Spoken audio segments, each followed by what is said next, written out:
अस्सलाम वालेकुम। आजकल एक बिल पे बहस भी हो रही है और उस पर ले-दे भी हो रही है। वही है कि 184 कोई आइन का आर्टिकल है, उसमें तरमीम ये पेश की गई हैं कि जो सुमोटिव नोटिस था चीफ जस्टिस साहब का, उसको उन्हें 3 जजेस तक बढ़ा दिया है कि कम से कम 3 जजेस मुशावरत करें और फिर कोई सुमोटिव नोटिस लें, क्योंकि इससे पहले आपको पता ही है समोसे पकौड़ों पे भी ऐसा होता रहा है। तो ये इसमें कोई इतना हर्ज भी नहीं है। और इसी में एक चीज़ और भी कही है कि दोहरी शरीयत के हवाले से जो खासकर आला ओहदेदार हैं, जजेस, जनरल, ब्यूरोक्रेट, उनकी दोहरी शरीयत नहीं होनी चाहिए। ये भी बड़ी अच्छी बात है। अब इस पर अमल कितना होता है ये बाद में देखना पड़ेगा, और बल्कि देखना क्या, आप लोगों को पता ही है कि इस पर अमल कितना हुआ है या हो रहा है। अभी भी कई दोहरी शरीयत वाले बड़े आला ओहदों पे फायज भी हैं और उनकी फैमिलीज भी बाहर हैं, आके यहाँ ड्यूटी कर रहे हैं, बाद में वो चले जाएंगे वो भी। तीसरा इसमें ओवरसीज़ के हवाले से है, उनकी मखसूस नशिस्तें के हवाले से, और ये हमारा जो मेन मौजू है वही है। देखिए, ओवरसीज़ पाकिस्तानी हमेशा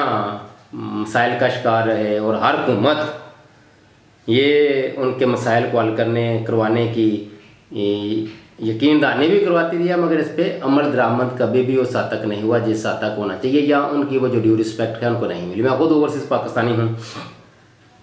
तो इस हवाले से कुछ चीज़ें जो बेहतर हैं वो उस पर बात करेंगे, और जो कुछ गवर्नमेंट ने इस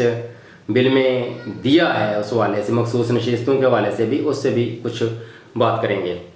देखें, इस हवाले से उन्होंने क्या कि अभी तक इसका लाया अमल नहीं हुआ, ये सिर्फ अभी ऐलान किया है कि ओवरसीज़ पाकिस्तानियों को मखसूस नशिस्तें दी जाएंगी।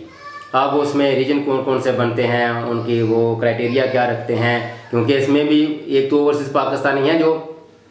यहाँ पैदा हुए, तलीम हासिल की, बाहर चले गए, नेशनैलिटियाँ ले ली वहाँ की, वहाँ के वगैरह की, और एक वो है जो पैदा ही वही हुए हैं और बाद में उन्होंने डुअल नेशनैलिटी यानी साथ पाकिस्तान की नेशनैलिटी भी ले ली, लेकिन पैदा हो वहीं हुए, वहीं तलीम हासिल की, वहीं जॉब कर रहे हैं। तो इसमें ये मुख्तलिफ क्राइटेरियाज आते हैं, वो देखते हैं कि ये किस वाले से होगा। इस पर वो भी अब हम है, चलें बिल एक दफ़ा पास हो गया तो बाकी अब हम भी शायद ये दूर कर लें, लेकिन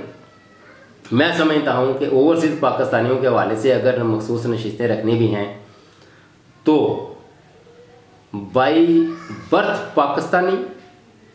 वो जाके वहाँ गए हैं, ऐसी ज़रूर कोई शेक होनी चाहिए। ऐसा नहीं कि जो बंदा बाहर ही पैदा हुआ, बाहर ही पढ़ा लिखा, हाँ उनको आप लहदा अलग से कुछ मशावरत के लिए बुला लें, उनसे इस्तिफ़ादा ज़रूर करें, उनसे जो बन पड़े, और उनको बल्दियाती जो इलेक्शन है बल्दियात के, वो वहाँ आप डिस्ट्रिक्ट कौंसिल तक उनको इजाज़त दे दें, यूसी से लेकर डिस्ट्रिक्ट कौंसिल तक वहाँ आप उनको इजाज़त दे दें। लेकिन मेरा नहीं ख्याल कि सूबाई और कौमी सतह पर जो फॉरेन में पैदा हुए हैं, वहीं पढ़े, वहीं नौकरियाँ कर रहे हैं, मैं बहरहाल इसके हक़ में नहीं हूँ, अपनी अपनी राय होती है, मैं इसके हक़ में नहीं हूँ, हालांकि मैं खुद ओवरसीज़ पाकिस्तानी हूँ। और ओवरसीज़ पाकिस्तानी में भी जो कम से कम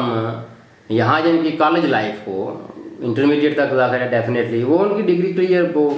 हो या ना हो ये अलग बात है, लेकिन ये कम से कम उनकी कॉलेज लाइफ पाकिस्तान में ज़रूर हो। मेरा ख्याल है जिस बंदे की college life by birth Pakistani और कॉलेज लाइफ पाकिस्तानी है, वो दुनिया के किसी खत्ते में भी चला जाए, उसके ज़हन में जो पाकिस्तान के मसाइल हैं उससे वो आगाही ज़रूर बहरहाल रखता है, क्योंकि जो मैंने कहा ना कि बाई बर्थ जो बाहर हैं, बाहर पैदा हुए, वहीं पढ़े लिखे, उनको बहरहाल पाकिस्तानी माशरे और उस माशरे जिस बंदे ने बाहर से ओवरसीज़ से नशिस्तों पे आना है, मेरा ख्याल है वो बेहतरीन पुल का किरदार अदा कर सकता है जब वो दोनों माशरों को समझे। ऐसा नहीं कि एक बंदा पाकिस्तानी माशरे को समझता ही नहीं, ट्रेडिशन को समझता ही नहीं, देखिए खबरों की आता एक अलग बात होती है, लेकिन माशरे को जेन्युइन तरीके से समझना ये बहरहाल वो बंदा नहीं समझ सकता। वो बच्चे आगे यहाँ एडजस्ट ही नहीं हो पाते, उन्हें माशरे को क्या समझना है बेचारों ने, वो बिल्कुल एक अलग दुनिया है, वहाँ स्ट्रेट फॉरवर्ड आपका एक जो सिस्टम है उसमें आप चलते हैं। यहाँ तो कोई चीज़ भी सिस्टमेटिकली है ही नहीं, आपको पता ही है, वो रिश्वत देते जाएं, पहिए लगाते जाएं फाइलों को, तो वो चलती हैं। इवन कि आप यूसी लेवल के सेक्रेटरी से लेकर वफाकी सेक्रेटरी से लेकर थाने के एक्सपाई से लेकर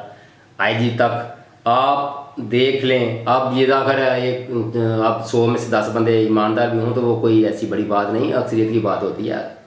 अच्छे लोग भी हैं, लेकिन अक्सरियत बार ऐसे लोगों की है कि वो रिश्वत लेने देने को वो बुरा समझते ही नहीं। जाहिर है थाने के बाहर लिखा होता है रिश्वत देने वाला लेने वाला दोनों जन्मी है, लेकिन इसके बावजूद फिर भी वो लेते हैं। दूसरा, ये 1 करोड़ से ज़्यादा अब ओवरसीज़ पाकिस्तानी हो चुके हैं, तो इतनी नशिस्तें इनको देनी है, इस वाले से भी कुछ ज़ाहिर लायामल सामने आएगा। लेकिन बहरहाल इस बिल में जो 2-3 बातें हैं वो अच्छी हैं कि जो सुप्रीम कोर्ट के चीफ जस्टिस साहब हैं वो अकेले से मोटिव नोटिस नहीं ले सकते, ठीक है 3 जजों के साथ वो तबादला ख्याल करें आपने उस जिस पे वो उन्हें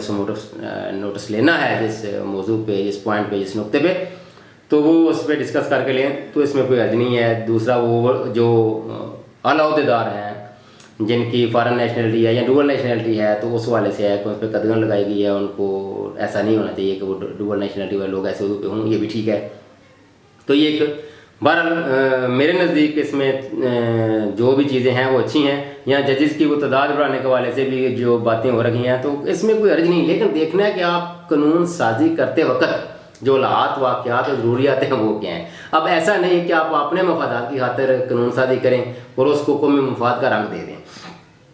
क्यों ज़ाहिर है देखें दिलों के हाल तो बाहर अल्लाह ही जानता है, लेकिन कुछ हुकूमतों के, कुछ पार्टियों के जो तरीक़ेकार हैं ना, उससे वाज़ेह पता चलता है कि ये लोग अपने ज़ाती मफाद की खातिर ही करते हैं कवानीन साजी, लेकिन कौमी मफाद की खातिर ये आज तक उस तरह की कानून साजी नहीं कर सके। इसकी एक छोटी सी मिसाल मैं आपको देता हूँ। मोटरवे पे हुसैन नवाज सफ़र कर रहे थे, तो वो 140 की स्पीड, वहाँ पर कंट्रोल लगा हुआ था वो कैमरे वाला, तो 140 की स्पीड से पकड़े गए। ज़ाहिर है ऊपर से ऑर्डर आ गया छोड़ दो, उन्होंने कहा सर यहाँ 120 है, कैमरे में भी आ गया, ये होगा उनको वहाँ स्पीड 140 कर दो।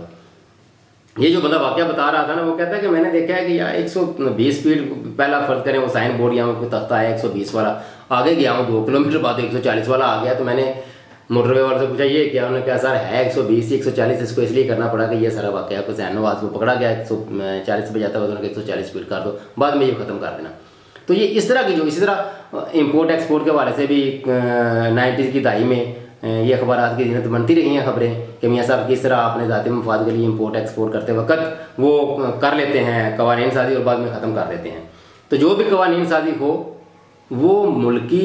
मफाद में हो, कौमी मफाद में हो, और इसी तरह ओवरसीज़ पाकिस्तानियों के हवाले से भी खाली ये इस बिल की हद तक न रहें, इसका आगे जो लाया अमल है, इसकी जो आगे